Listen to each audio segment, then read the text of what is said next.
walang lugar ang DPWH para imbestigahan ang mga umano'y palyadong flood control projects. Ang maanghang na pahayag ng Makabayan Block, suspect din mismo ang ahensya sa issue. Narito ang agenda report ni Hannah T.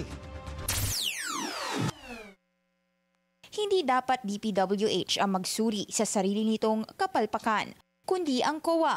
Yan ang mariing buwelta ng Makabayan Block sa utos ni PBBM na dapat magsumite ang ahensya ng report tungkol sa flood control projects.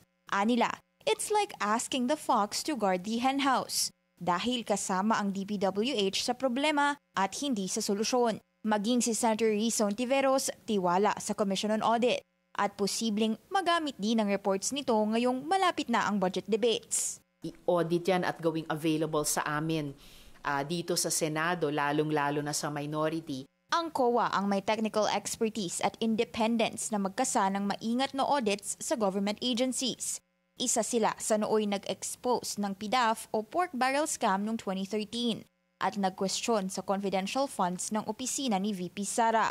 Napapatunayan nila na kaya nilang singilin, sitahin kahit yung mga ibang government agencies at mga nasa matataas na posisyon. Pero bago pa man pumutok ang pahayag ni PBBM tungkol sa mga anomalya ng flood control projects sa bansa, matagal na yang naitala ng COA. Noong 2023, pumalo lang naman sa lagpas 200 billion ang non-implemented projects ng DPWH.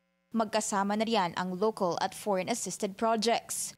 5.7 billion worth of projects naman ang sinabi ng DPWH na 100% complete. Pero palpak pa rin. Mababa rin ang accomplishment rate ng ahensya dahil sa 900 flood mitigation structures at drainage systems nito sa parehong taon, wala sa kalahati ang nakumpleto. Lagpas 200 billion naman ang halaga ng mga naantalang proyekto. Para kay Hontiveros, oras na para maging bukas sa publiko ang pagbusisi sa budget para makaiwas sa pork barrel at budget insertions. Hindi rin pinirmahan ni Hontiveros ang naging final version ng 2025 budget at isa sa mga dahilan ang questionable budget insertions dito na una ng pinatutuhanan ni Senadora Amy Marcos. Para sa agenda, Hannah T, Bilyonaryo News Channel.